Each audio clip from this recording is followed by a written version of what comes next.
Benji! Benji! Tingnan mo nga kung sino yung kumakatok. Pagbuksan mo nga muna kung sino yon. Kapag magsasaka yon na nag-ahabol ng pagbebenta ng gulay dito sa bahay, paalisin mo itaboy mo. Ayoko nang tumatanggap pa ng nagbebenta dito sa bahay. Sige po kuya, titingnan ko po. Basta tanggihan mo Ayokong naglalalabas ng pera sa ganitong oras ng gabi. Sige po kuya. Si Emilio ang nakatatandang kapatid ni Benji, habang siya naman ang bunso. Meron pa siyang dalawang mga kapatid na nasa syudad, pero may sari-sarili na itong pamilya. Ang kapatid ni Benji na si Emilio ay ang pinakaasinsado sa kanilang pamilya. Ibinuhos kasi nito ang kanyang buhay at oras sa pagpapalago ng malaking bagsakan ng gulay at prutas sa may lalawigan na inirarasyon sa mga syudad. Ito lang ang tanging kumukolekta ng mga prutas at gulay sa lugar nila. Kaya naman sa kanyang kuya Emilio, halos bumabagsak ang lahat ng mga bagong ani ng mga magsasaka. Nagpunta si Benji sa pintuan at binuksan ito. Naroroon si Aning Trining, isang magsasaka, bitbit ang isang sako ng gulay ng mga petsay. Sigurado siya na magbebentang matanda ng gulay sa kuya Emilio niya ng gabing yon. Magandang gabi, Benji. Pwede bang makausap ang kuya Emilio mo? May dala akong ani ng gulay dito. Pasensya na kung dito ko na idiniretso. Sarado na kasi ang kamalig ninyo. Nahuli lang ako sandali. Ako lang kasing mag-isang namuti nito kanina. May sakit kasi yung apo ko. Aling Trining, pasensya na po. Pero sabi po ni Kuya Emilio, hindi po siya tatanggap ng kahit anong gulay dito sa bahay. Tapos na po kasi yung pangungulekta kanina. Nako, makikiusap naman ako sa iyo ngayon, Benji. Pakiusapan mo naman yung kapatid mo na tanggapin itong ani ko. May sakit ang apo ko. Kailangan ko siyang ibili ng gamot. Hindi ko rin mapipilit ang kuya ko eh. Diba, Benji? Di pa patapos yan? Paalisin mo na yan at ihanda mo na yung hapunan natin. Emilio! Emilio, nakikiusap ako. Tanggapin mo naman itong ani ko. Ano ba yan? Naku, Aling Trining, wag ho kayong ganyan. Baka ho pagalitan kayo ni kuya. Benji! Hindi ka ba marunong magsabi ng hindi? Hoy tanda, ilang beses ko bang sasabihin sa'yo na ayaw kong binabagabag ako dito sa bahay? Hindi ba kayo marunong umintindi? Kapag sinabi kong hindi, hindi! Kanina pa tapos sana ang pangungulekta. Makikiusap na muna ako sa iyo, Emilio. May sakit ang apo ko. Kailangan ko siyang ibili ng gamot. Makikiusap? Aba, ano ako, Charity? Hindi ko na problema ang apo mo, tanda. Huwag mo kong gagamitin sa drama-drama na yan. Kung may sakit man ang apo mo, edi maghanap ka ng ibang paraan. Hindi ako yung susolusyon sa problema ninyo. Emilio, konting tulong lang ang kailangan ko. Tama na, tama na! Hindi ka ba talaga marunong umintindi? Ayoko ng gulay mo. Ayoko nang marinig ang mga problema mo, kaya umalis ka na dito bago pa ako magalit ng gusto. Ipababarangay kita kapag hindi ka umalis dito! Tatalikod na sana ang kanyang kuya Emilio, pero nanlaki ang mga mata ni Benji nang mabilis na hinawakan ng matandang babae ang bisig ng kapatid. Anong ginagawa mo? Bitiwan mo nga ako! Pilit na binabawi ng kanyang kapatid ang bisig niya, pero tila mahigpit ang pagkakahawak ng matanda sa kamay ng kanyang kuya Emilio. Masyado kang mayabang at mapagmataas. Ano ba? Ano sabi mo? Talagang mayabang ako. Dahil mayroon akong ipagyayabang. At talagang mapagmataas ako. Dahil mas mataas naman talaga ang antas ng buhay ko kaysa sa inyo. Lalo ka nang matanda ka. Matanda na, pero isang magsasaka pa rin. Alam mo, mamamatay ka, pero nasa putikan ka pa rin. Kuya, tama na! Ano ba? Sabi ng bitiwan mo ko. Aray! Ano ba? Nanlaki ang mga mata ni Benji nang mabilis na itinulak ng kuya Emilio niya ang matanda na naging dahilan kung bakit ito napaupo sa lupa. Hindi rin nakaligtas sa paningin ni Benji ang pagdurugo ng bisig ng kapatid dahil tila nakalmot yun ng matanda nang bigla itong maitulak. Lintik ka ha? Sinasadya mo to, no? Ano ba kuya? Tama na! Tingnan mo nga, Benji. Sinugatan niya ako. Tingnan mo! Hindi pinansin ni Benji ang kapatid. Mabilis siyang lumapit sa matandang babae at tinulungan itong makatayo. Nang makatayo si Aling Trining, dinuro ito ng kanyang kuya Emilio. Ipababarangay kita! Kakasuhan kita ng physical injury! Hindi ako natatakot sa iyo, Emilio. Kung meron kang natitirang Diyos sa katawan mo, magsimula ka ng magdasal. Hindi kita titigilan. Ipararamdam ko sa iyo ang pagsisisi na hindi mo pa nararanasan sa tanan ng buhay mo. At pinagbabantaan mo talaga ako ngayon? Sino ka para pagbantaan ng buhay ko, ha? Tandaan mo, tanda.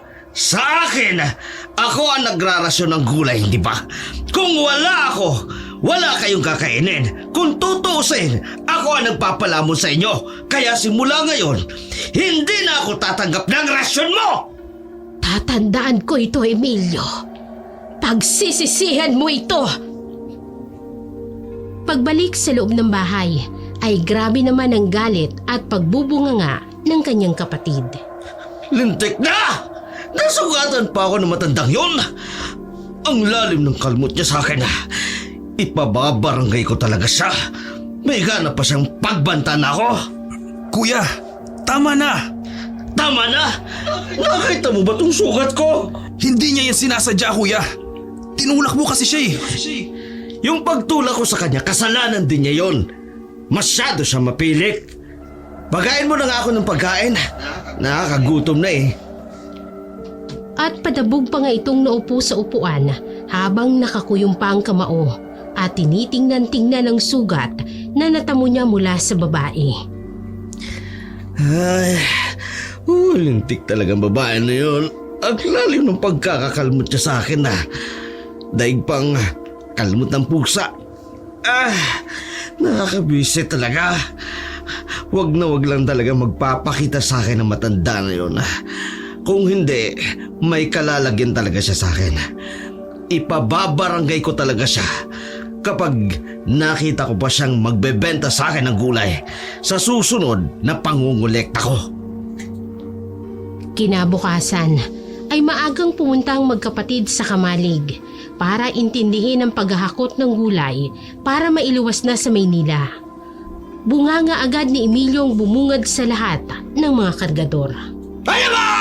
Ang babagal nyo naman kumilos! Tangahan naman ang pagbubuhat dyan! Baka mapisayan, ha? Yung mga kamatis yan, doon sabi! Nakalbusan ka man lang ba? Parang ang hina-hina mo naman magbuhat, ha? Bilis-bilisan mo naman! Okay dyan, kayo dyan, baka malantayan, ha? Dahil kababagal nyo kumilos! Mga pagong! Mabilis na lumapit si Benji sa kanyang kuya Emilio. Kahit nagdadalawang isip pa siya noon na pagsabihan ng kapatid, ay naglakas loob siya na kausapin ito. Kuya, baka naman pwedeng magmerienda na muna yung mga tagahakot natin ng mga gulay at prutas. Kahit biskwit lang sana. Baka nga kasi hindi pa sila nag-aalmusal. Kasi naman ang aga mo silang pinapasok dito para magbuhat ng mga gulay sa truck. Nung pinagsasabi mo dyan ng merienda, Hoy Benji, ikaw magbabayad niyan, aber, ano?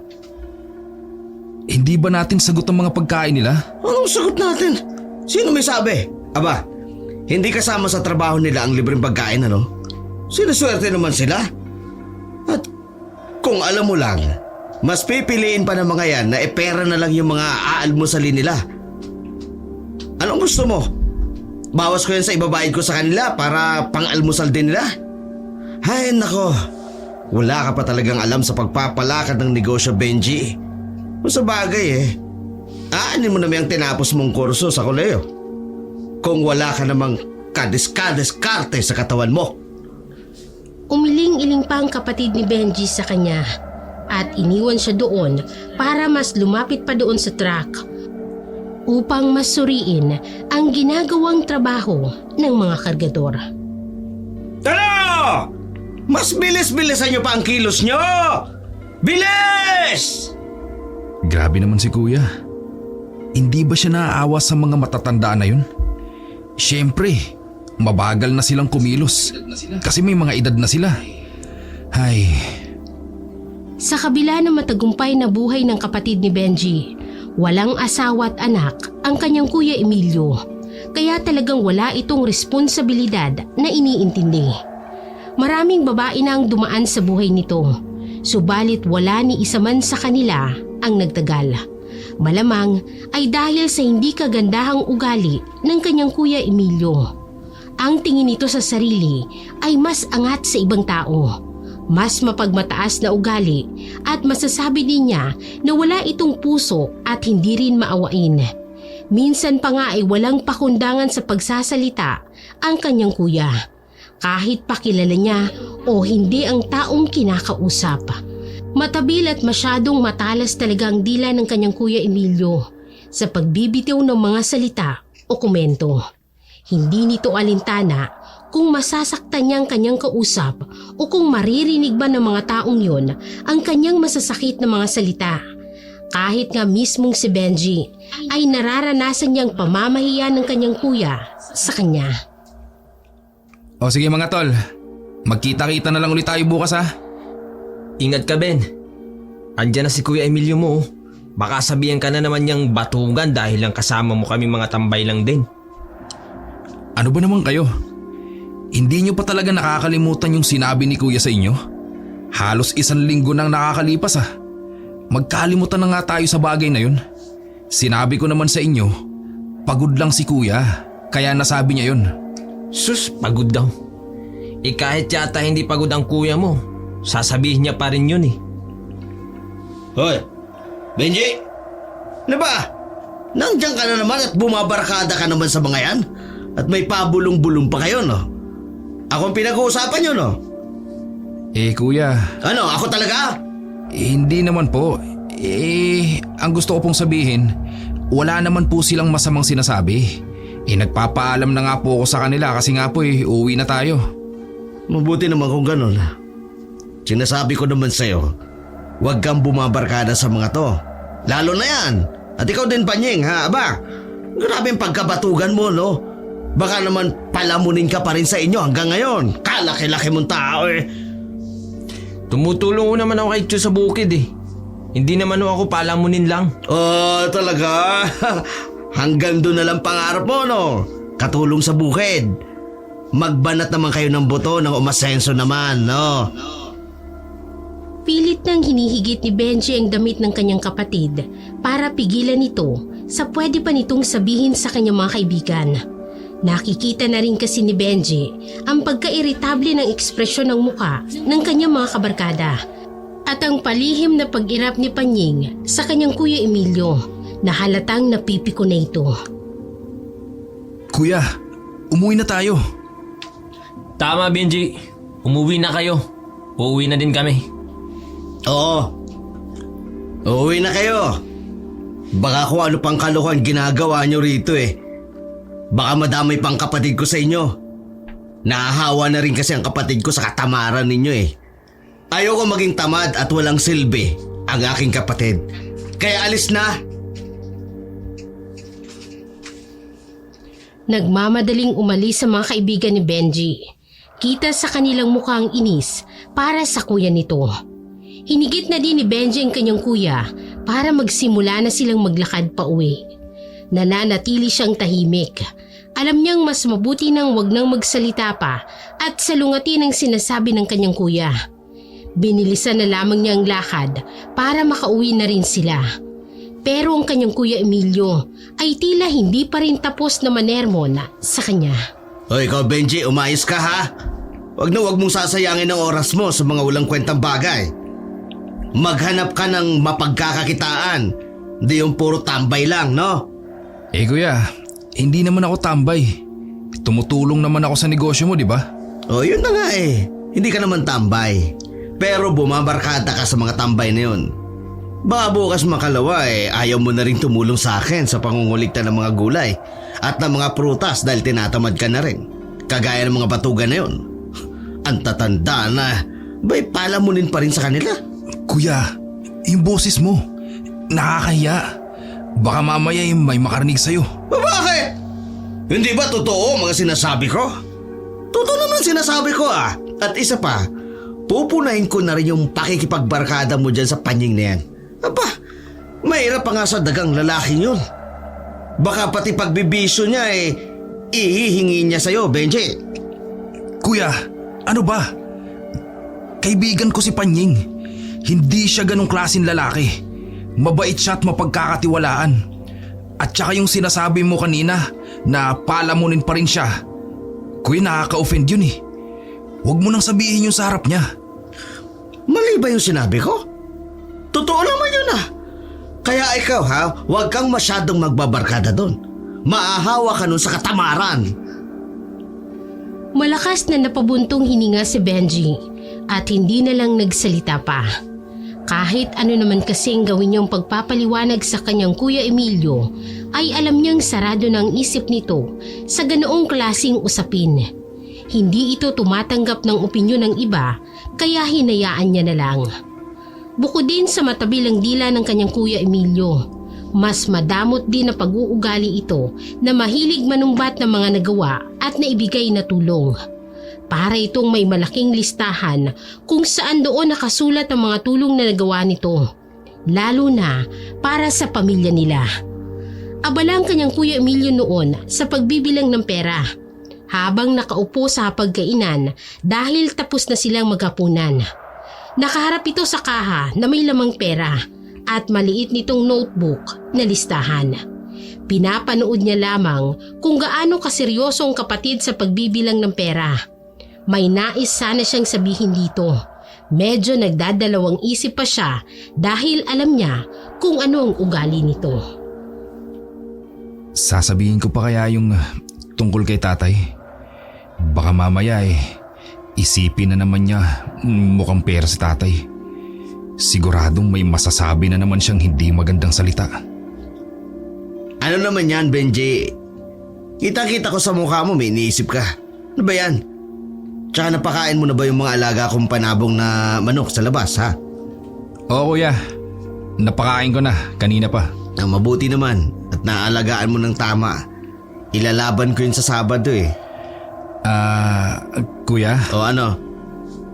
Kuya, ano kasi, si tatay. Tumigil sa pagbibilang ng kanyang Kuya Emilio nang binatuhan siya nito ng tingin. Kapansin-pansin ang pagtaas ng kilay nito sa gawin niya. Oh, bakit? Ano naman bang kailangan ng tatay? Kuya, kailangan daw ni tatay ng pandagdag sa puhunan niya sa palengke. May binabalak daw siyang bagong produkto na itinda. Bagong produkto?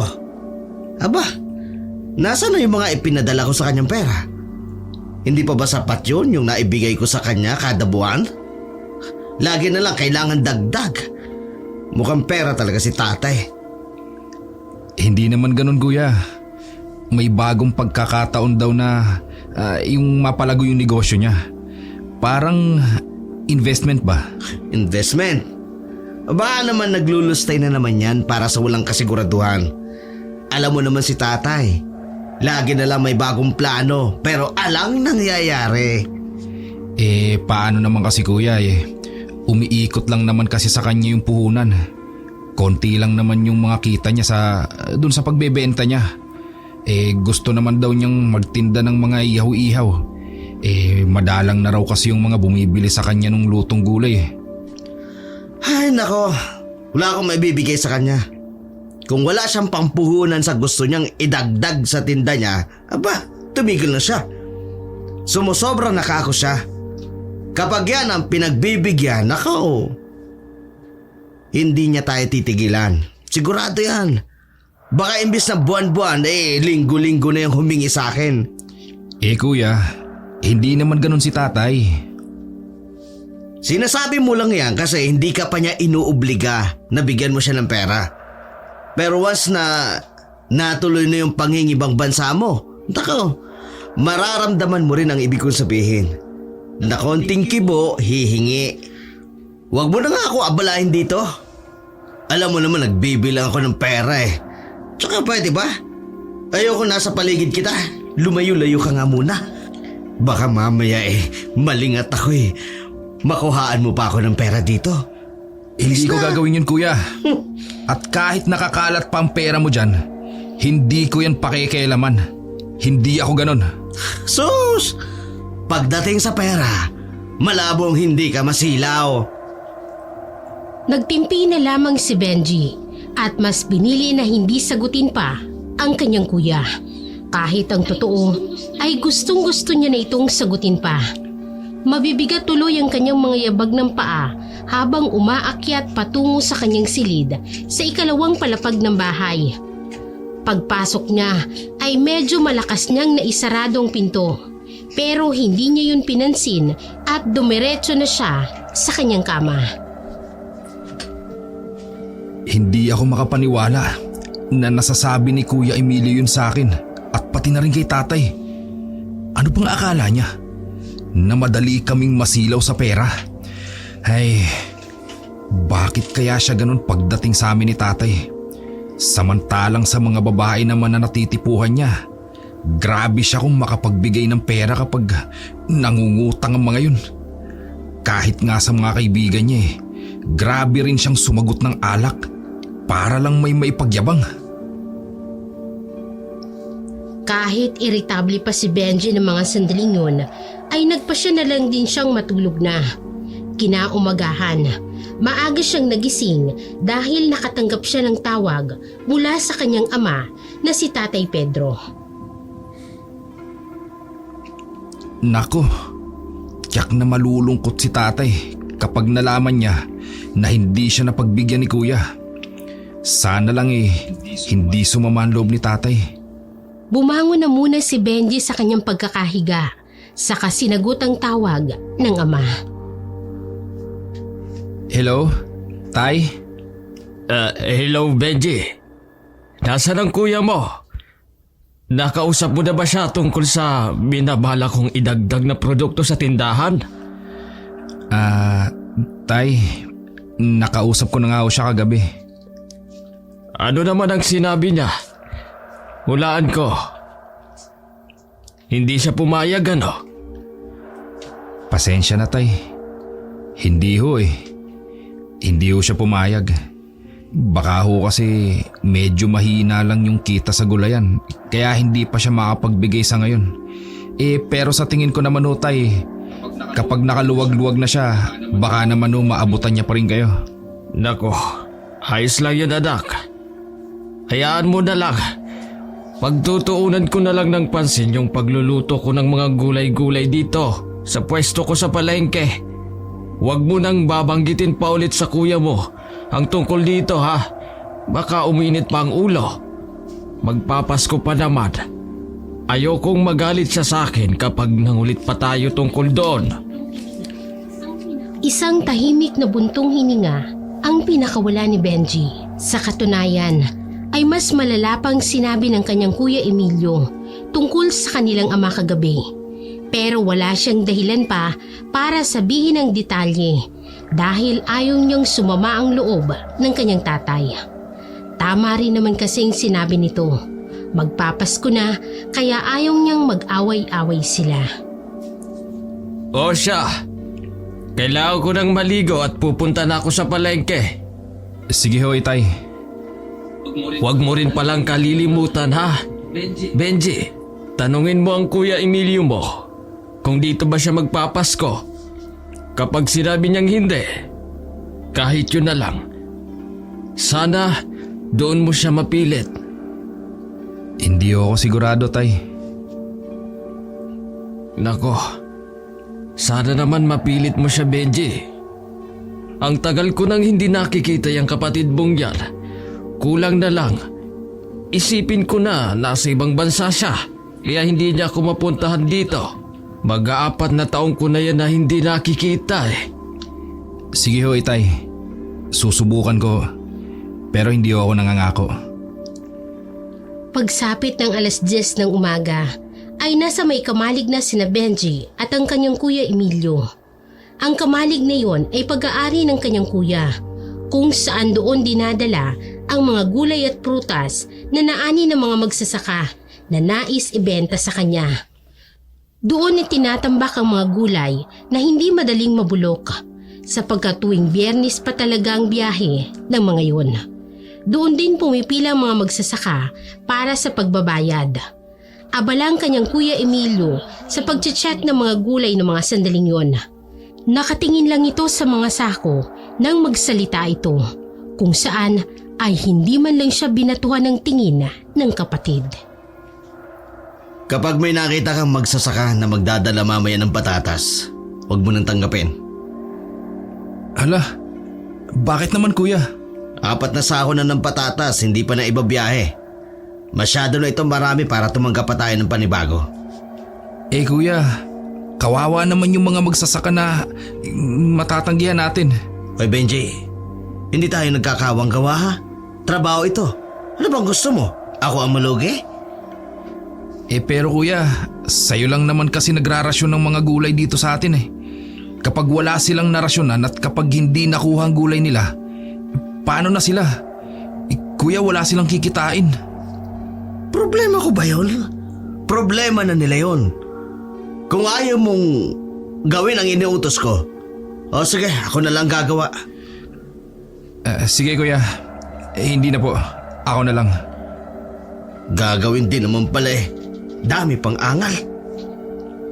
Tinalikuran na ni Benji ang kanyang Kuya Emilio para i-check pa ang ibang mga sako ng gulay.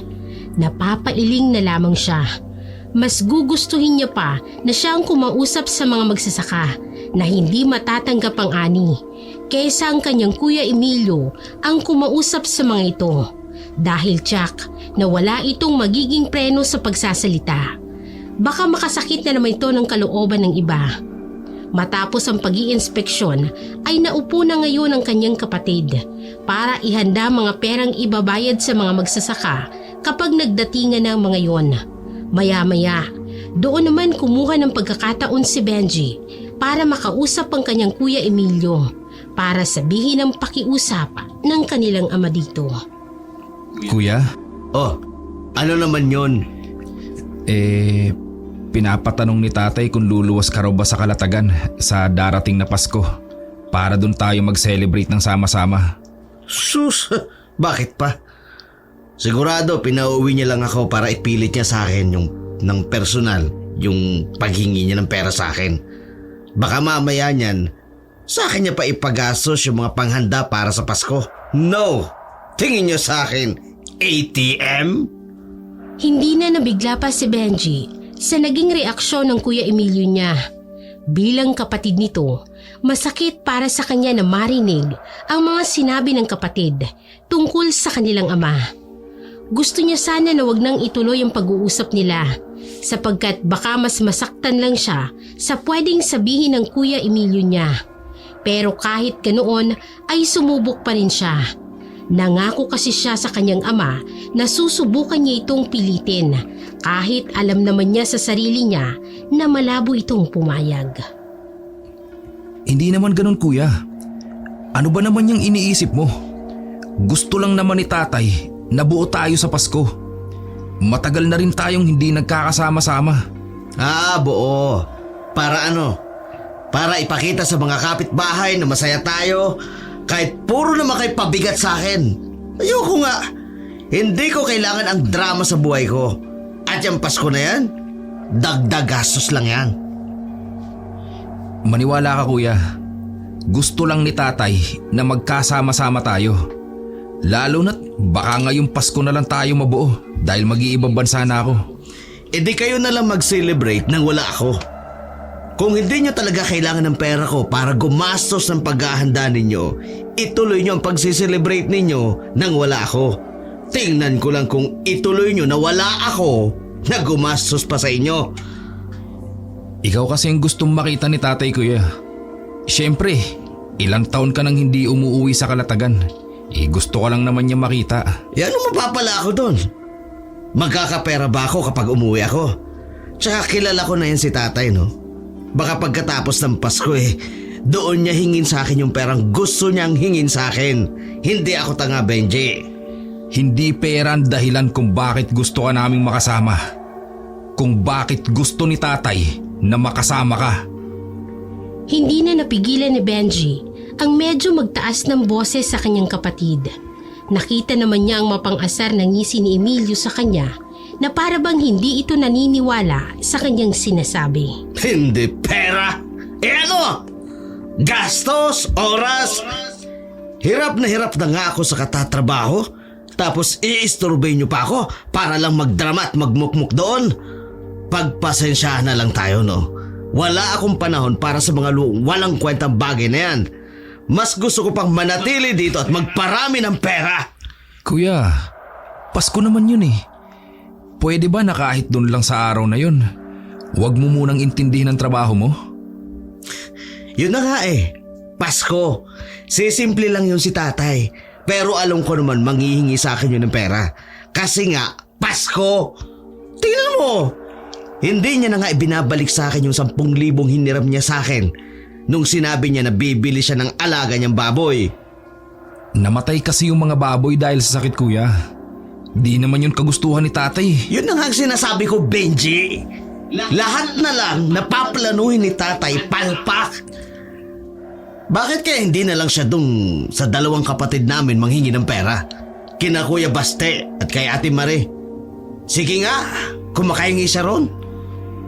Sigurado naman ako na nag-aabot din sina kuya at ate kay tatay. Nagbibigay pero kakarampot lang. Kaya nga sa akin pa nanghihingi si tatay. Tsaka isa pa yan sa mga dahilan kung bakit ayaw ko magpasko roon. Baka mamaya niyan eh. Mamasko din yung mga kapatid ko doon, si ate at si kuya sa akin. Tapos kapag nasabihan ko sila, sila pa yung may ganang magalit sa akin. Ewan ko. Kayo na lang magpasko doon sa Kalatagan. Basta ako, final na ang desisyon ko. Ayokong sumama. Mabilis nang tumayo ang kanyang kuya Emilio at tinalikuran na siya nito para makalabas na siya sa may kamalig.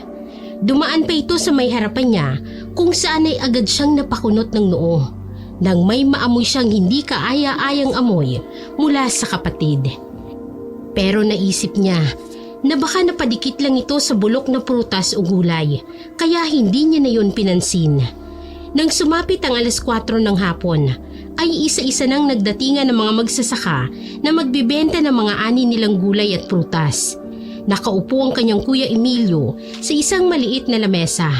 Bit-bit ang kanyang kaha na may lamang pera. Habang si Benji naman ay nakatayo sa isang tabi. May hawak na ballpen at maliit na notebook. Patuloy nilang sinisigurado na maayos ang takbo ng bintahan. Si Emilio nangangasiwa sa pagbabayad habang si Benji naman ang naglilista ng mga detalye ng bawat transaksyon. Tahimik na nanunood si Benji.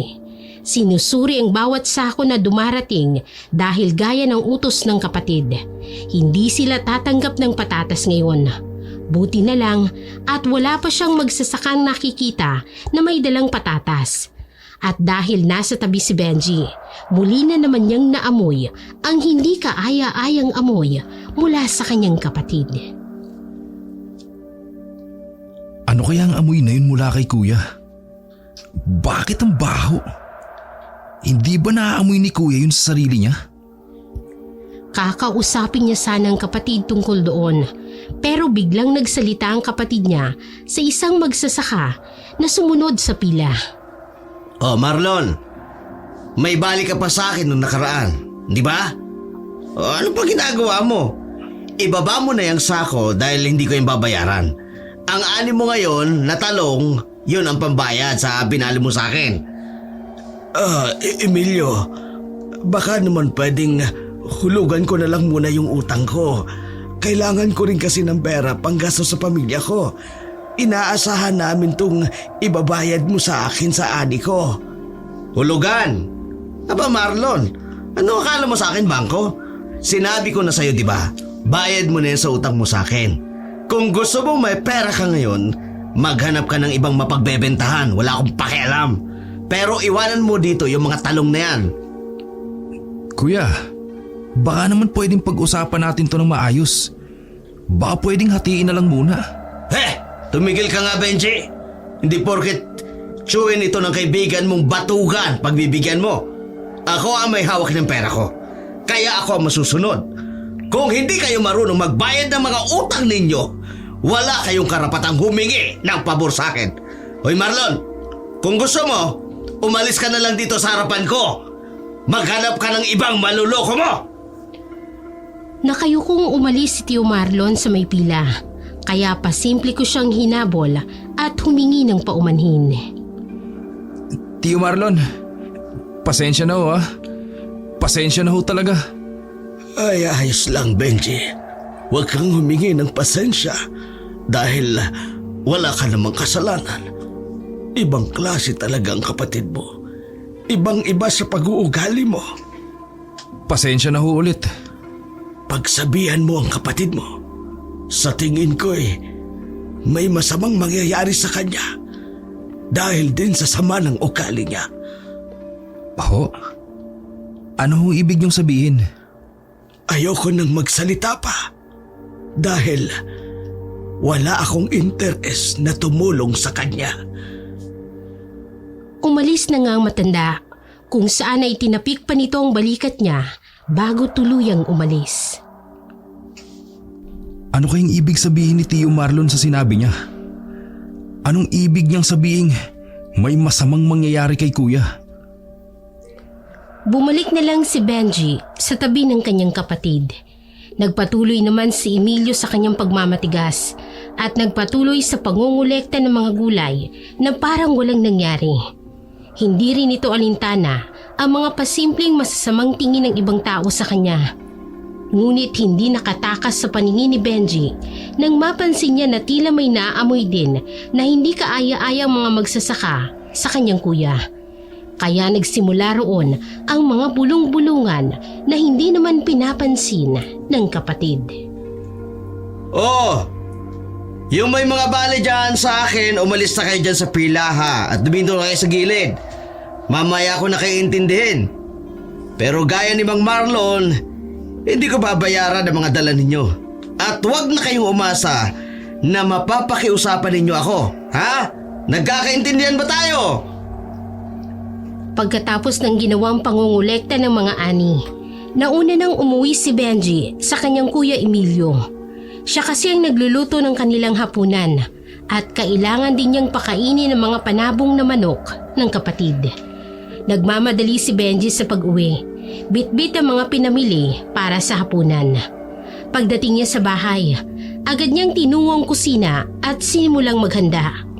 Ilang sandali pa, dumating na si Emilio. Nakita ni Benji ang kapatid na pumasok sa bahay.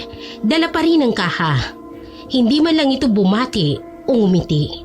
Diretso itong umupo sa mesa at sinimulang suriin ang listahan.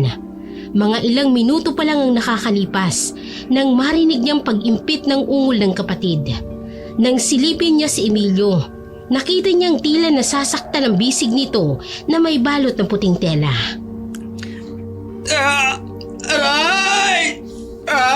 Sakit! Kuya, ano nangyari?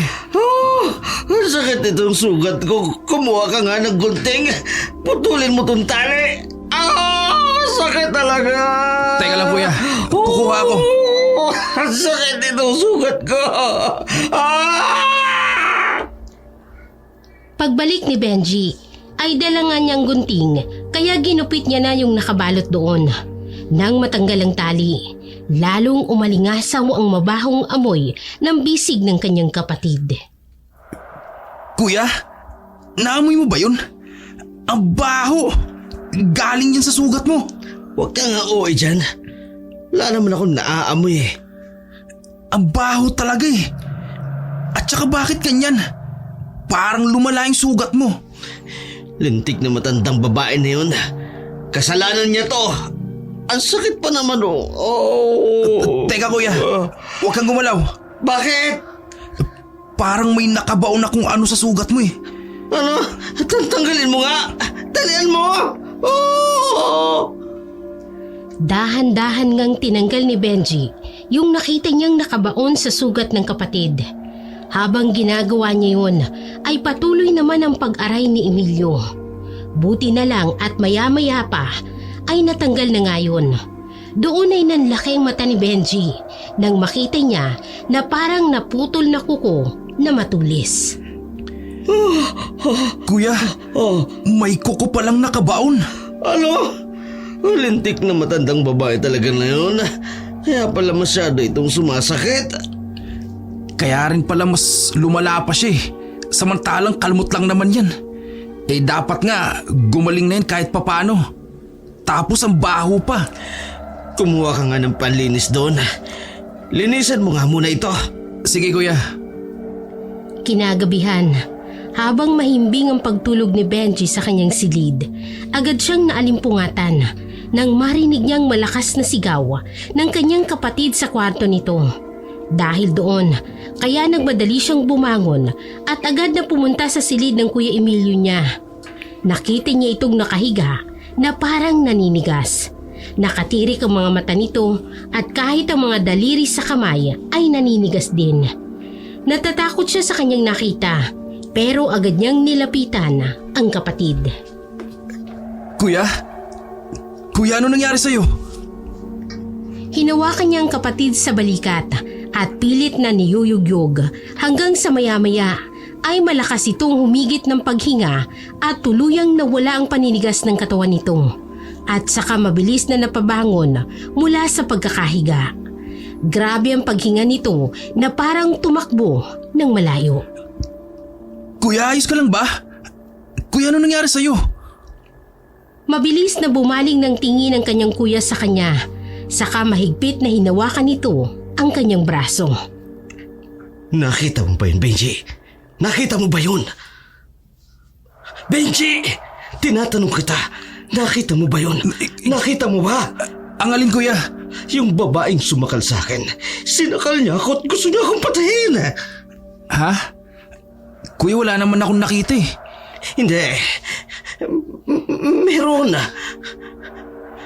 Kuya, ikaw lang naman ang nag-iisa rito sa kwarto mo. May nakita talaga ako eh. Kaya nga hindi ako makagalaw dahil sinasakal niya ako. Baka naman nananaginip ka lang kuya. Nananaginip? Bukas na bukas ang mga mata ko, Benji. Tapos sasabihin mo nananaginip lang ako? Eh wala naman kasi talaga akong nakita kuya eh. Kumalma ka muna. Ikukuha lang muna kita ng tubig sa baba para maimasmasan ka kuya. Sige, mabuti pa nga. Pasimple pang hinawakan ni Benji ang bisig ng kapatid para iparamdam niya rito na nandoon lamang siya. Pero mabilis siyang napatingin sa kamay niya nang may mahawakan siyang malagkit na likido sa bisig ng Kuya Emilio niya. Nang tingnan niya yon ay puno ng dugo ang kamay niya. Nagmula ang dugo na yon sa sugat ng kapatid. Teka, grabe ng pagdurugo nitong sugat mo kuya. Ano?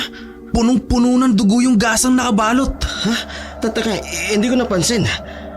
Bakit naman ang daming dugo nito? Baka dahil sa natanggal na kuko. Teka, ikukuha kita ng tubig at saka ng mga gamit na rin para malinisan ko ulit ito sugat mo. Kinabukasan, iginugo lamang na magkapatid ang kanilang oras sa kamalig. Ininspeksyon nila ang mga gulay para sa biyahe bukas. Matapos ang buong araw, ay sabay na din silang umuwi. Gabi na noon, nauunang maglakad ang kanyang kapatid na si Emilio dahil sa hulihan siya habang hawak-hawak ang flashlight. Tahimik ang buong paligid noon dahil ganun talaga sa probinsya. Maagang nagpapahinga ang mga tao. Habang naglalakad, ay napansin ni Benji na paminsan-minsan ay napapahinto sa paglalakad ang kanyang kapatid. At pagkatapos ay lilinga ito sa may madilim na bahagi ng kalsada sa kanilang gilid.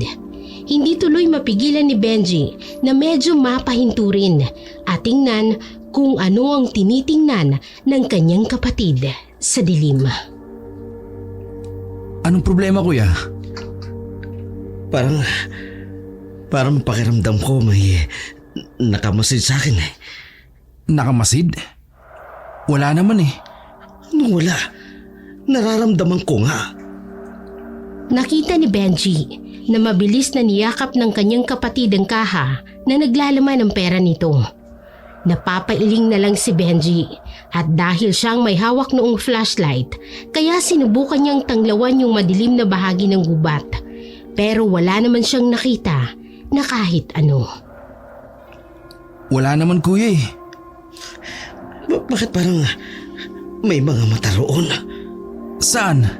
Akin na nga yung flashlight. Mabilis na inagaw ng kapatid ang flashlight sa kamay ni Benji at hinayaan niya ito na itong magtanglaw sa dilim. Hindi nakaligtas sa paningin ni Benji ang panginginig ng mga kamay ng kanyang kapatid. Makalipas ang ilang segundong pagmamasid nito sa dilim ay hinigpitan palalo ni Emilio ang pagkakayakap sa kaha ng pera. Ayun o! Nakikita mo ba yun? May mga mata doon! Kuya, wala talaga akong makita. Tingnan mo nga mabuti! Ayun o! Sa may puno! Dahan-dahang binalingan ni Benji ang direksyon ng ilaw ng flashlight na itinuturo ni Emilio.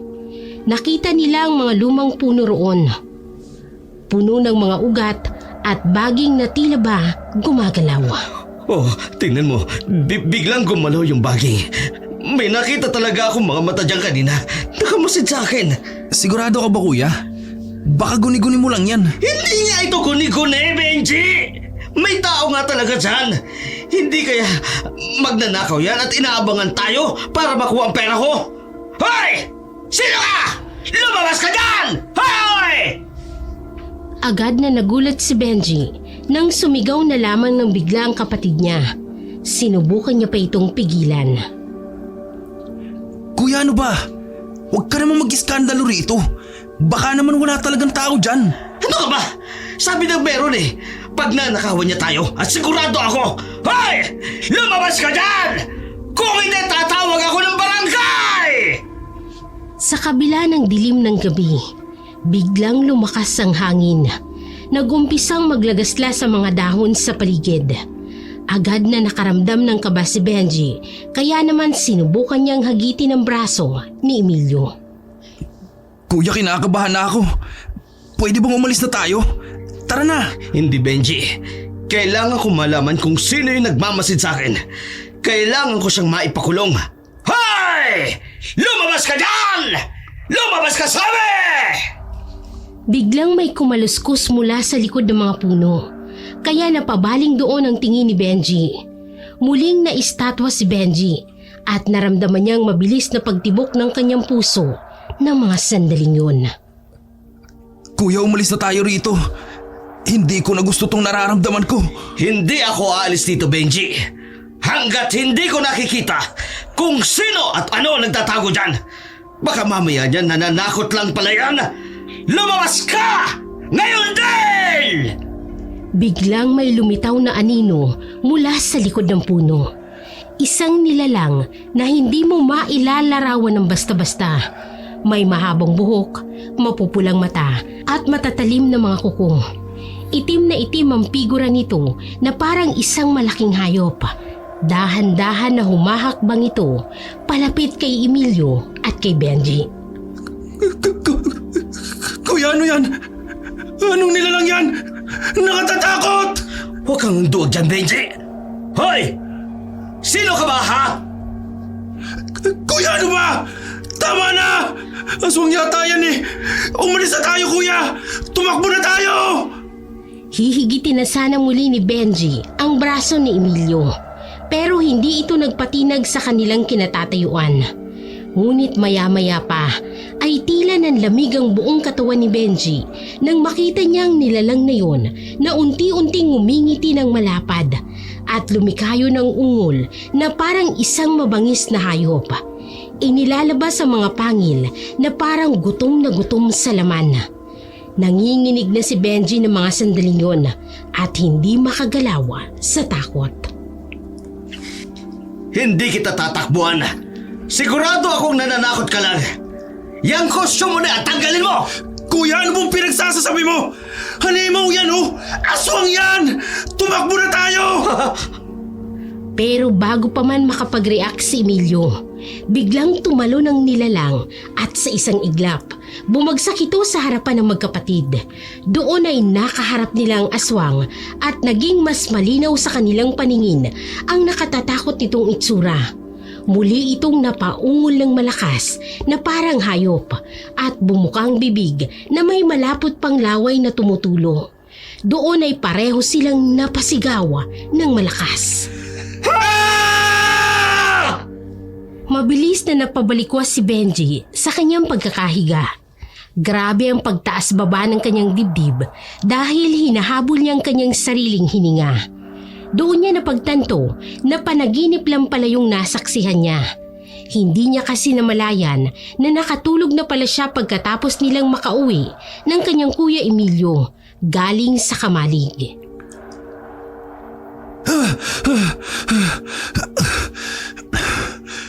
Panaginip lang pala. Akala ko naman kung ano na. Grabe. Nakatatakot na panaginip yun ah. Bigla tuloy akong inuhaw. Makakuha nga muna ng tubig sa baba. Napilitan si Benji na bumangon para kumuha ng tubig na maiinom niya sa kusina. Nang makababa na siya ng hagdan, ay otomatiko siyang natigilan nang matanaw niya sa may hindi kalayuan ang nakabukas na pinto ng kanilang bahay. Teka, bakit nakabukas yung pintuan? Ang tanda ko'y sinarado ko to noong gabi.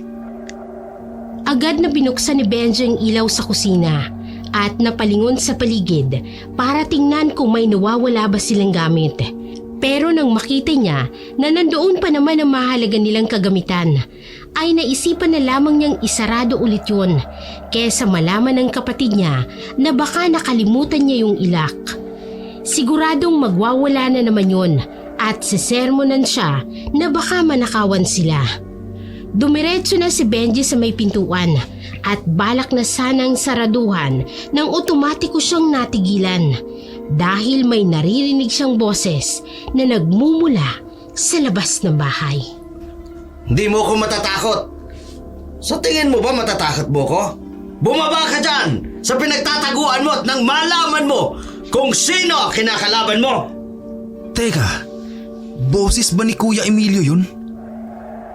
Imbes na isarado niya ang pinto, ay lumabas siya ng kanilang bahay kung saan ay agad siyang natigilan na para siyang paninindigan ng mga balahibo sa katawan nang makita niya ang kanyang kapatid na nakatingala sa malaking puno ng mangga sa kanilang bakuran habang may itinuturo-turo doon at nagsasalita. Hindi mo ko matatakot mo! Bumaba ka dyan! Anong karapatan mong pumasok sa aming bakuran? Bumaba ka! Sino yung tinuturo ni Kuya sa taas ng puno? Nakatatakot naman. Bumaba ka! Hindi kita urong ang hayop ka! Akala mo matatakot mo ko? Bumaba ka rito! Kahit tila natatakot si Benji, ay dahan-dahan siyang lumapit sa kanyang kapatid. Kuya, anong ginagawa mo rito sa labas ng bahay? Benji, buti naman at nandito ka. Tingnan mo yun oh, may nakasampa sa puno natin. Kanina pa niya kinakatok ang bintana ng kwarto ko.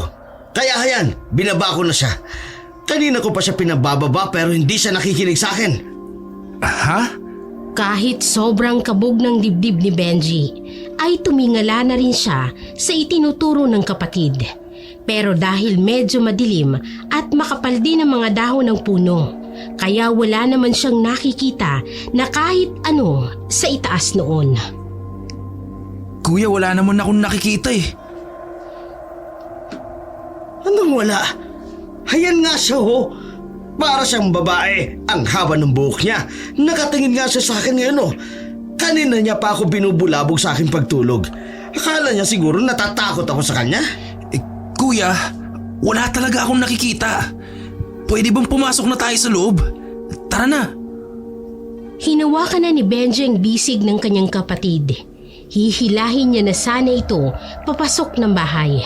Pero agad niyang nabitawan ito dahil naramdaman niya na parang may basa siyang nahawakan. Nang tingnan niya ang kanyang kamay ay nanlaki ang kanyang mga mata. Nang makita niyang may malapot na tila medyo madilaw-dilaw na likido sa kanyang palad at may kasama pa yung konting dugo. Ano to? Sinubukan pa ni Emilio na amuyin yun at agad siyang nakaramdam ng pagbaliktad ng kanyang sikmura dahil sa sobrang baho ng amoy na naaamoy niya rin mula roon. Ano to? Ba't sobrang baho? Mas malala pa to sa baho nung una. Nakakadiri. Kuya, patingin nga ng bisig mo. Hindi na hinintay pa ni Benji ang magiging kasagutan ng kanyang kapatid. Agad niya nang nahigit ang braso ni Emilio. Pinasadahan niya ng tingin ang nahawakan niya at doon niya nakita na parang lumalala pa lalo ang sugat ng kapatid. Kung dati ay puro dugo lang yun, ngayon naman ay may kasama yun na tila nana.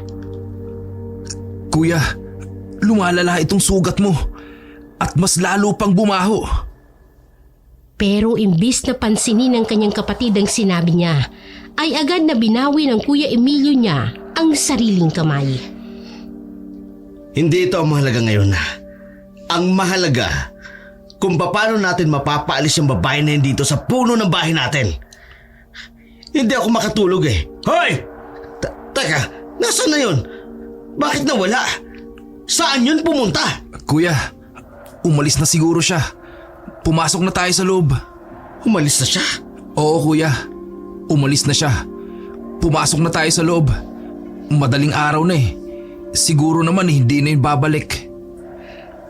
Sumang-ayon na lamang siya sa sinasabi ng kapatid niya na may nakikita ito kahit wala naman talaga na para lang mapilit niya itong pumasok sa kanilang bahay. Nakahinga nga siya ng maluwag nang napapayag niya si Emilio na pumasok na sa loob. Sa loob-loob ni Benji ay nakararamdam siya ng sobrang pagtataka kung ano ba talagang nangyayari sa kanyang kapatid. Pero hindi na muna niya yun masyadong pinansin dahil mas nakatuon ang atensyon niya sa lumalalang sugat ng kapatid. Buti naman at umalis na siya. Nagambala niyang pagtulog ko. O siya, aakit na ako sa kwarto para makapagpahinga. Lilinisin ko muna ang sugat mo kuya. Lumalala na kasi. Hindi mo ba napapansin? May nana na ngayon. Linisan mo kung gusto mo. Basta ako, may higa na ako at matutulog na ako. Sige kuya, matulog ka lang habang nililinisan ko. Wala namang problema yun eh. Yun na nga ang ginawa ni Benji. Nilinisan niya ang sugat ng kanyang kapatid kung saan ay hindi niya maiwasang mapakunot ng noo dahil umaalingasaw ang kabahuan nito na gumuguhit talaga sa kanyang ilong. Bakit kayang baho ng sugat ni kuya? Parang mas lumala na to. Dapat sa ilang araw ay magaling na to eh. Ano kayang nangyayari? Naimpeksyon na kaya ito? Kahit na nalinisan na yun ni Benji, ay nandoon pa rin ang kakaibang amoy ng kanyang sugat. Hindi rin umaampat ang lumalabas doon na medyo dilaw na malapot na likido. Kaya naman nagpasya siya na balutan na yun ng gasa.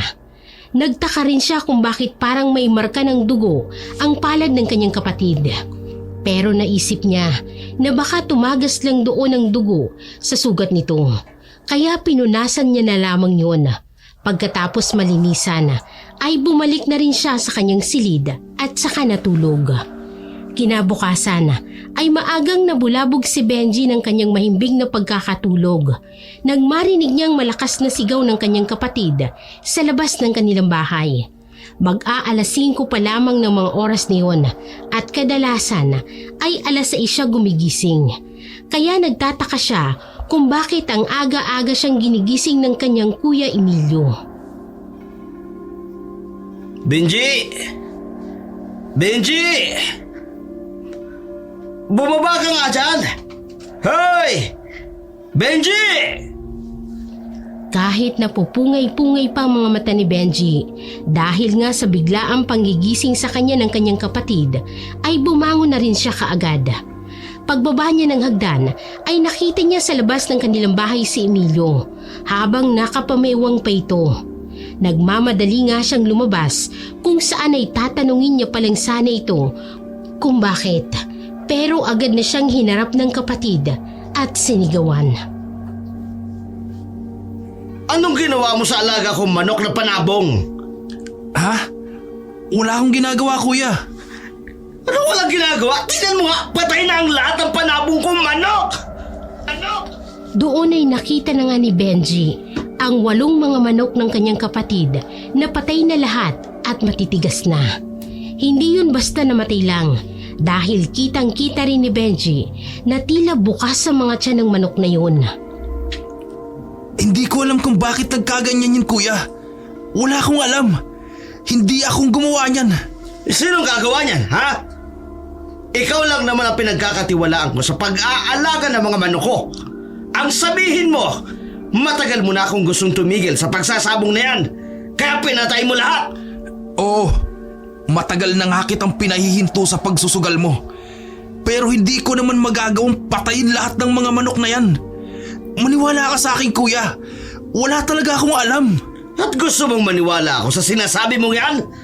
Samantalang tayo lang naman dalawa ang nandito sa bahay na to. Hindi ka pa nakontento? Nalasunin ang mga manok ko at talagang wak-wak pa ang mga tiyan para mamatay! Kuya, wala talaga akong alam dyan. Huwag mo naman akong pagbintangan. Na sinong iharap mo sa akin na pwede ko mapagbintangan at yun ang sisisiin ko? Pero hanggat wala kang maiharap sa akin na iba, ikaw at ikaw ang pagbibintangan ko na gumawa nito. Wala ka nang ang ginagawang tama. Hindi mo pa alam kung paano magpakain ng mga manok na to. Tsaka yung pagkain na pinakakain ko dito, palamunin ka na nga lang sa pamamahay ko. Hindi mo pa ginagawa ang tama, yung simpleng bagay na makatulong sa akin. Parang gumuhit sa dibdib ni Benji ang mga salitang binitawan ng kanyang kapatid sa kanya. Masyadong masakit ang mga salitang yun na siguradong dadamdamin niya ng matagal na panahon. Tatanggapin ko ang masakit na salita mo, kuya. Kung totoong may kinalaman ako sa pagkamatay ng mga manok mo. Pero uulitin ko, wala akong kinalaman dyan. Kaya hindi ko matatanggap na tatawagin mo akong palamunin. Samantalang kapatid mo ako, kadugo mo ako. At yung perang ibinibigay mo sa akin, bayad mo yon sa pagtatrabaho ko sa'yo bilang katulong mo sa pangungulekta ng mga gulay. Dahil walang gustong pumasok sa'yo katulong. Pero hindi yun bigay. Hindi yun kawang-gawa. Pero pag-aalaga ko sa mga manok mo, yun ang kawang-gawa na ginagawa ko. Dahil nga alam kong busy ka sa ibang bagay. Mga bagay na dahilan para hindi mo maalagaan sila. Ah, ganon! Kaya nagagalit ka dahil inuutusan kita na walang bayad sa pag-aalaga ng mga manok ko? O anong gusto mo? Kada utos ko sa'yo may bayad din! Manang-mana ka talaga sa pinagbalaan mo! Ganyan na ganyan ang magaling mong ama na naghihintay na lamang na sasahurin ang pera sa bawat kibo! Huwag na huwag mong idadamay si tatay dito, kuya! Hay nako! Magdrama ka na naman! Pwede ba? Wala akong oras sa pagdadrama mo! Ilibing mo na lang itong manok na ito! At maganda ka ng ibabayad mo sa akin kapag siningil kita sa pagkamatay ng mga alaga ko! Busy! Binunggo pa ng kapatid niyang si Emilio ang kanyang braso nang dumaan ito sa kanyang harapan at saka dumiretso papalabas ng kanilang gate. Imbes na dumiretso siya upang gawin ang iniuutos ng kanyang kapatid, ay umakyat muna si Benji sa kanyang silid para kunin ang kanyang cellphone at saka niya tinawagan ang kanyang ama. Grabe ang nararamdamang sama ng loob ni Benji ng mga oras na yun. Parang sasabog ang kanyang dibdib sa galit. Pero sinubukan niyang kumalma ng konti, lalo na nang sumagot sa kabilang linya ang kanyang ama. Oh, anak. Benji, napatawag ka. Tay, gusto ko nung umuwi dyan sa Batangas. Ayoko na ho dito kay Kuya Emilio. Gusto ko na hong umalis dito. Ano? O bakit? Nag-away ba kayo? Hindi ko na ho matanggap ang mga masasakit na salita niya sa akin. Tatanggapin ko ho sana kung buong buhay ko may naitulong siya sa akin. Pero wala naman siyang naitulong sa akin kahit sa pag-aaral ko po. Kung may dapat na gumawa nun, kayo ho yun. Dahil kayo ho ang nagsumika para sa akin. Hindi na ho kapatid ang turing niya sa akin, Tay. Para na lang niya akong empleyado rito. Ayoko na ho. Hindi ko na ho kaya. Pero anak, alam mo naman na ganyan talaga ang ugali ng Kuya Emilio mo, di ba? Opo, Itay. Pero mas malala na siya ngayon. Bukod ho sa masasakit na salita, hindi ko na rin ho kayang makasama pa siya sa iisang bahay. Dahil hindi ko alam kung bakit. Pero natatakot na rin ako sa kanya. Natatakot? Anong ibig mong sabihin? May mga nakikita ho siyang hindi ko nakikita. Parang kagabi lang. Halos madaling araw na ho noon, tapos naabutan ko siya sa labas. Tapos may pinagagalitan siya dun sa may taas ng puno. May babae raw ho doon na nakasampat. Binubulabog siya sa pagtulog. Ano? Totoo ba yan? Opo, Itay. Kaya nga natatakot na rin ako sa kanya. Parang hindi ko na ho kayang makasama pa siya sa iisang bubong. Kung totoong nagkakaganyan ang kapatid mo, ibig sabihin, mas kailangan niya ngayon ang makakasama. Baka nalulungkot ang kapatid mo o nai-stress siya. Kapag iniwan mo siya, baka mas lumala pa yan. Pero hindi ko na ho kayang tiisin pa ang pag-uugali niya, Itay. Sobra na po. Nakakasakit na siya ng damdamin.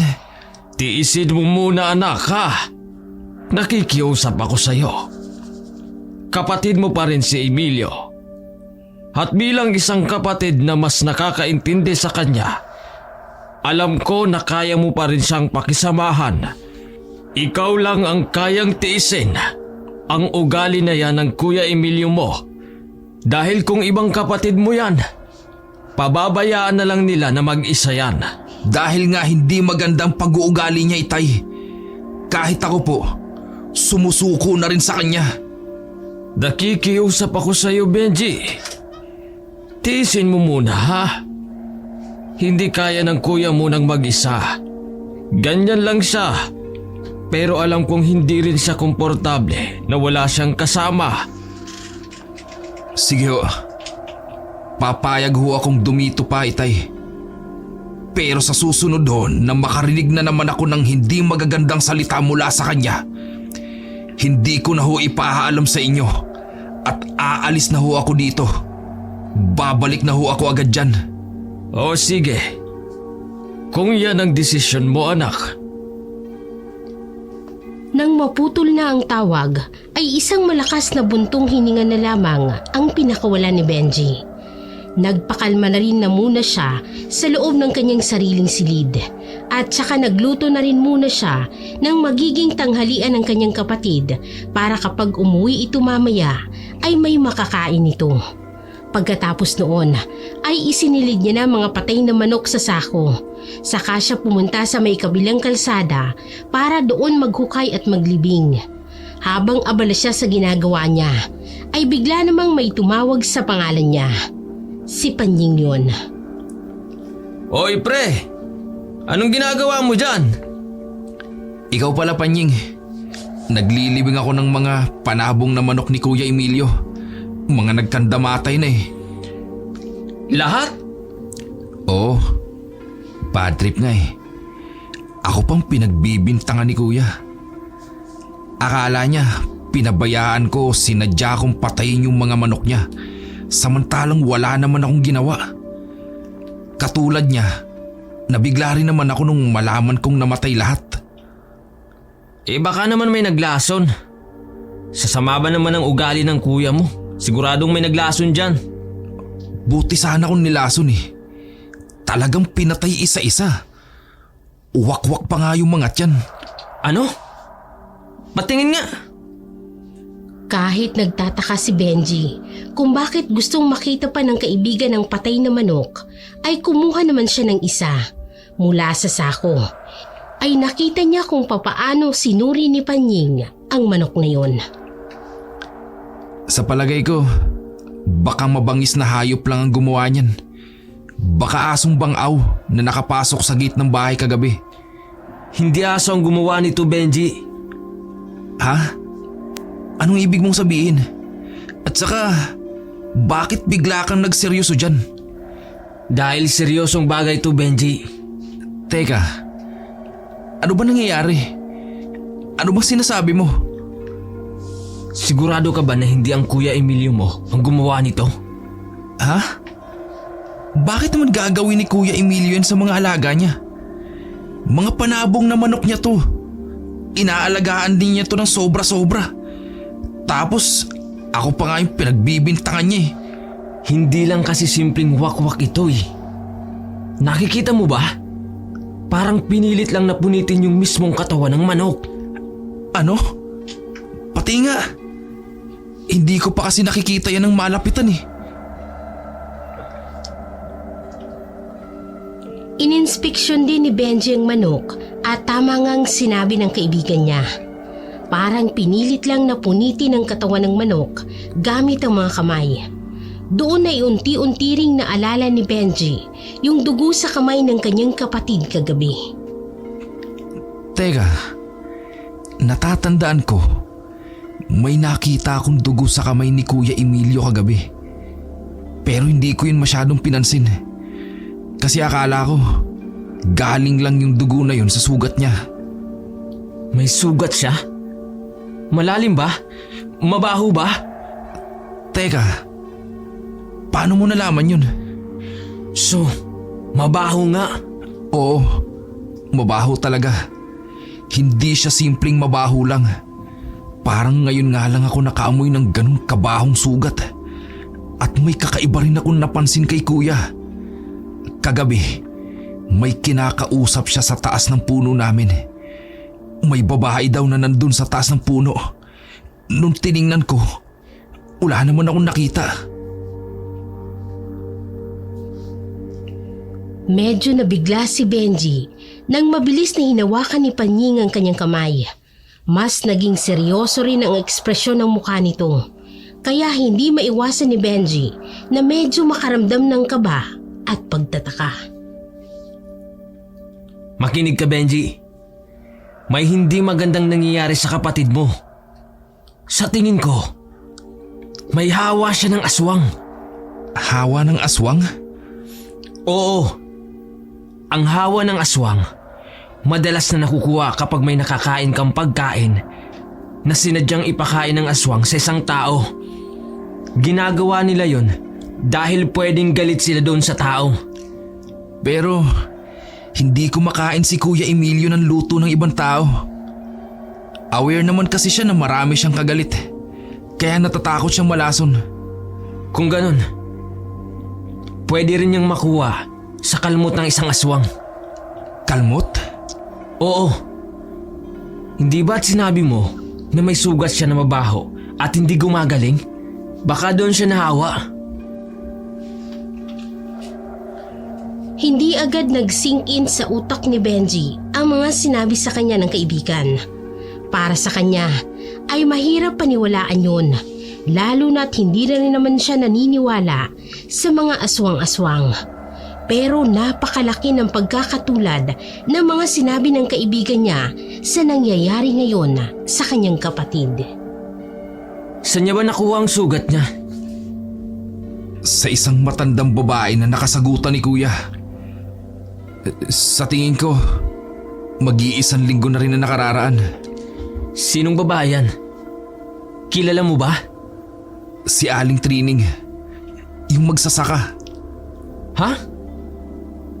Eh, mabait naman ang matandang yun ah. Hindi ko alam na aswang siya. Grabe kasi yung mga sinabi ni Kuya Emilio sa kanya nung araw na yun. Basta, masasakit na salita. Tapos nauwi sa hindi naman yata sinasadyang kalmot ni Aling Trining sa bisig ni Kuya. hindi na makapagtataka na mangyari yun sa kapatid mo. Sa sama ng ugali niya, marami ang may galit sa kanya. Panying, ano bang dapat kong gawin? Nasaan ba ang kapatid mo? Kailangan mo siyang dalhin sa albularyo para mabigyan siya ng lunas kontra sa hawa ng aswang. Wala akong kilalang albularyo, Panying. At sa tingin ko, baka hindi rin sumama sa akin si Kuya Emilio. Baka hindi siya maniwala sa akin na may hawa siya ng aswang. Sa Tiyumarlon ko, dati siyang albularyo. Huminto lang siya noong nagkapamilya na siya. Pero hindi ko lang alam kung tutulungan ka niya at ang kapatid mo. Lalo na doon sa nangyari nung nakaraan. Naalala rin ni Benji yung nangyari sa May Kamalig noong hindi binayaran ng kapatid niya ang ani ng matanda dahil sa utang nito. Anong gagawin ko, Panying? Kahit yata humingi ako ng tulong sa lahat ng tao dito sa baryo natin, walang tutulong kay Kuya dahil sa masama niyang pag-uugali. Pero hindi ko naman pwedeng pabayaan si Kuya dahil kapatid ko pa rin siya. O sige, pipilitin ko na kausapin si Tiyumarlon. Pero hindi ako nangangako, Benji ha. Hindi ko naman mapipilit si Tiyung eh. Sige, malaking bagay na sa akin yun. Magkita na lang tayo sa Kamalig. Nasisiguro ko, andun si Kuya ngayon. Okay, hintayin mo kami doon. Kung hindi ko mapipilit si Tiyong, magpapaturo na lang ako kung anong panguntrang pwede nating gawin. Maraming salamat talaga, Panying. Naghiwalay na nga ng landas sa magkaibigan. Agad na pumunta si Benji sa May Kamalig. Gaya ng inaasahan niya ay nasisigurado niya na nandoon nga ang kapatid dahil nawala mula sa pagkakakandado ang pintuan ng Kamalig. Dahan-dahan siyang pumasok sa loob. Sinubukan niyang buksan ang ilaw noon dahil madilim ang loob ng Kamalig sapagkat wala namang yung mga bintana. Kaso nga lang ay hindi sumindi ang ilaw noon. Kuya? Kuya Emilio? Andito ka ba? Palingali nga siya sa paligid ng Kamalig pero hindi niya makita ang kapatid niya roon. Buong akala din niya ay may sasagot sa pagtawag niya pero wala man lang siyang narinig. Pilit niyang inaaninag ang madilim na Kamalig pero hindi niya makita ang kapatid. Kuya? Kuya Emilio? Asan ka ba? Andito ka ba? Magpakita ka naman sa akin. May sasabihin ako sa'yo. Habang patuloy sa paglalakad si Benji, napansin niya na nasa may bandang gitna na siya ng Kamalig. Pero maya-maya, otomatiko siyang napahinto sa paglalakad nang marinig niya na parang may humihinga ng malalim na malapit lang sa kanya. Napalingon siya sa kanyang paligid pero wala naman siyang nakita. Napapalunok siya ng laway dahil nagsisimula na siyang makaramdam ng kaba. Kuya? Kuya? Hahakbang na sanang muli si Benji nang may lumakas palalo ng paghinga ang kanyang narinig. Doon ay sigurado na siya kung saan ang gagaling ang hininga na narinig niya. Unti-unti siyang napalingon at otomatiko siyang napaupo sa lupa nang makita niyang kapatid niya na nakasampa sa isang sako ng mga gulay habang kitang-kita ni Benji na tumutulo ang malapot na laway nito. Kuya? Ah! Hindi natuloy ni Benji ang sasabihin niya dahil mabilis siyang napasigaw dahil sa pagtalo ng kanyang kapatid sa kanya. Sumampay ito sa kanya kaya hindi nakakilos si Benji. Tumutulo pa sa mismong liig niya ang malapot nitong laway. Papatayin Kuya! kita! Papatayin kita! Kuya, ako to! Si Benji to! Ang mabangis na kuya ni Benji ay parang kumalma ng konti at napatitig ito sa kanya ng ilang segundo. Saka hinawakan ng kwelyo ni Benji. Tulungan mo ko, Benji. Tulungan mo ko. Hindi ako to. Nahihirapan na ako parang may kumukontrol sa akin. Tulungan mo ako. Ngunit sasagot pa lang sana si Benji sa sinabi ng kapatid ay bigla itong umungol na naman at bumalik na naman sa panlilisik ng mga mata nito. Sa isang iglapa ay bumangis na naman ang kanyang Kuya Emilio. Papatayin kita! Kakainin kita ng buhay! Unti-unting lumabas ang matatalim na kuko ni Emilio at ang matatalas nitong pangil. Iniangat na nito ang kamay at handa na siyang kalmutin.